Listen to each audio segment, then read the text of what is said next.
Tracking our nor'easter, what to expect as we head toward morning.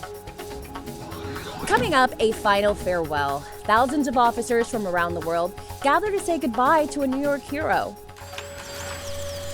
Hey, what's up, and welcome back. This is News 4 Now for January 28th. I'm Kay Ingram. And y'all, if you couldn't already tell by these flurries coming down, we're tracking a powerful nor'easter that's set to drop several inches of snow and definitely more than a foot, especially in parts of the tri-state area. So let's toss it to Storm Team 4 with what you need to know. Hi there, I'm Storm Team 4 meteorologist Maria LaRosa. All eyes on this evening as our nor'easter begins to ramp up. We'll start to see some of the lighter snow showers during the dinner hour, and then around midnight and after, the steadier, heavier snow continues to move in and take over. By 6 a.m., really in the heart of it, from down the shore and Long Island, and all of this will continue through at least the midday. On top of that, those gusty winds will keep the visibility down anywhere from 20, 30 miles per hour, and then by tomorrow morning, more like 30 to 40-mile-per-hour wind gusts, easily 50-plus for eastern Long Island well into the afternoon. That combination of the heavy, steady snow, the winds really picking up, that time period where they're both happening between 6 a.m. and the early part of the afternoon. Dangerous travel, risky conditions out there. By the time we get to the later part of the evening, the snow, the accumulating snow is done. It'll stay windy and it will stay cold, and that continues through the rest of the weekend. He gave his life protecting the city he loved. And so in return this morning, New Yorkers showed out in droves to give that love right back in support of Officer Jason Rivera. If you remember, he is one of 2 police officers who were killed in Harlem last week in an ambush. Well, News 4's Miles Miller has a hero's farewell from Midtown this morning. Check it out. A somber sea of blue outside St. Patrick's Cathedral. Tens of thousands of police officers from across the nation paying their respects to Officer Jason Rivera, only 22 years old, shot along with his partner Wilbert Mora 1 week ago, responding to a domestic violence call in Harlem. Jason murió con Cristo. Cardinal Timothy Dolan, the Archbishop of New York, telling his family Jason died with Jesus and his new life is with Jesus. Rivera was a rookie cop who loved the job, beloved in Inwood where he lived, a newlywed. I can't really put it into words how broken I am, how broken my mother is, how broken my father is, how empty we feel. Rivera was remembered by those he knew best, including the priest at the parish where he attended. We know that from a young age he wanted to be a police officer. And he wanted to make a difference in the lives of those who would be sworn to protect and to serve. Mayor Eric Adams among the dignitaries paying their respects to the fallen officer. Today, we salute Police Officer Jason Rivera for the last time. His journey by our side has ended. He takes another path. A young cop with so much more to do, dedicated to the job, dedicated to the community. Jason rose to every challenge that crossed his path. He was everything the city and the NYPD needed him to be. And it is with sincere admiration and appreciation that I promote him today to Detective First Grade. The police commissioner presenting his wife Dominique with his detective shield.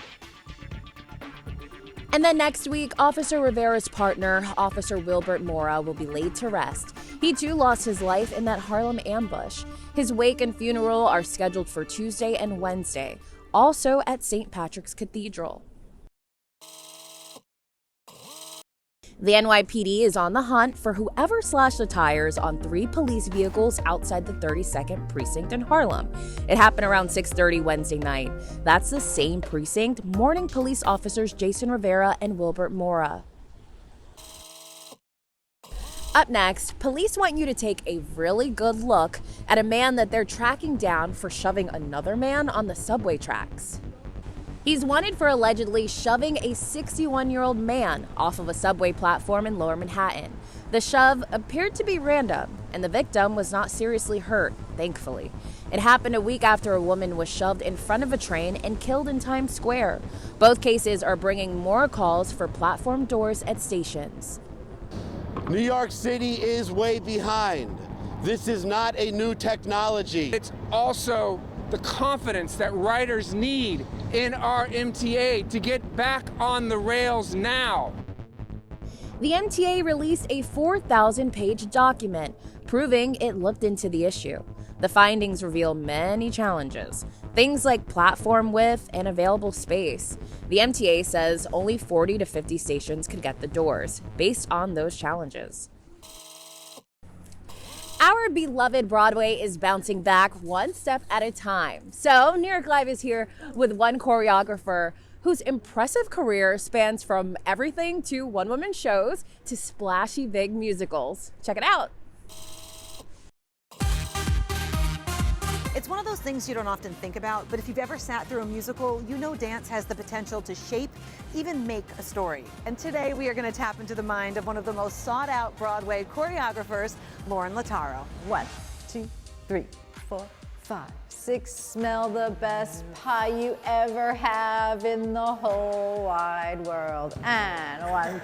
And I am here at Brick House Dance Studios in New York City with Lauren herself. How are you? I'm good. How are you? I mean, it's taking everything in my power not to bust a move because we've got a whole dance studio to ourselves. Also, did I just say bust a move? So first, I just want to tell everybody a little bit about your resume. What shows do you currently have on Broadway and off Broadway right now? Well, right now it's just Mrs. Doubtfire and Waitress. Now, Mrs. Doubtfire, I hear that there's actually a personal connection for you. That's a pretty full circle moment. Yes. So the woman who ran the security desk at Juilliard was this old Scottish woman named Nora, and everybody loved Nora. Robin Williams famously came back to Juilliard. He's also a Juilliard grad, and would just watch her, and she would knit sweaters, and she would dole out advice whether you wanted it or not, and people loved her. So was Mrs. Doubtfire based on Nora? Yes, I mean, I think it was based, the prototype was based probably on a few, but Euphigenia and Nora have a lot in common, so she lives on. That's incredible. She lives on.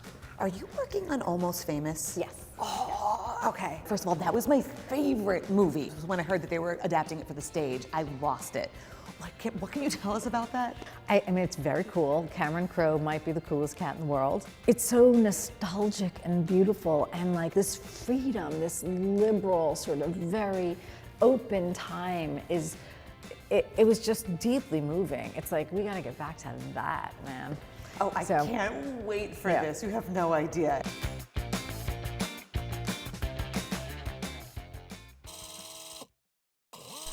All right, y'all, I gotta stop for this next one because it is wild.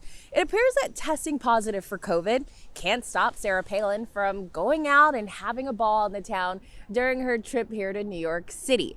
Now, we've learned that the governor tested positive for coronavirus, but she still continued to go out to not just one restaurant, but 2. News 4's Linda Baquero is here with what city leaders had to say. Even though she's unvaccinated and positive for COVID-19, Sarah Palin out having dinner last night at Elio's restaurant on the Upper East Side, prompting quick reaction from city leaders. Dr. Dave Choksi is the New York City Health Commissioner. If you test positive, you should be isolating, and that's so that you do not infect other people. The former governor of Alaska was seated in the heated outdoor section of Elio's on 2nd Avenue near 84th Street. Over the weekend, she dined there inside. New York City restaurants are required to ask for proof of COVID vaccination for indoor dining. The restaurant says that vaccination check slipped through the cracks. At a news conference in front of Bellevue Hospital today announcing a federally backed public health force, Senator Kirsten Gillibrand criticized Palin's dining decision. We have to try very hard to follow the rules because the rules are there to help keep other people safe. It's important that everyone follow that. That means people who are dining, as well as the restaurateurs themselves, taking the action to actually check vaccine status. Last month at a rally in Phoenix, Palin told the crowd she would get a COVID-19 vaccine over my dead body. She's in New York for a court case which has been postponed until early February after Palin's positive test this week. CDC guidelines suggest people who test positive should quarantine for 5 days. We all have to band together. That's how we're going to get through this pandemic. City Council member Keith Powers represents Manhattan's East Side. It's reckless and irresponsible what Sarah Palin's doing, coming to restaurants in my district and deciding while positive to go out and dine, which puts all the restaurant workers in jeopardy. It puts the other patrons in jeopardy. We reached out to a representative for Sarah Palin and haven't heard back. In the meantime, the restaurant is reaching out to staff to alert those who may have been exposed. On the Upper East Side, Linda Beccaro, News 4 New York. All right, friends, that's it for today's show. Thanks for checking in. I'll see you back here next week on News 4 Now. See ya.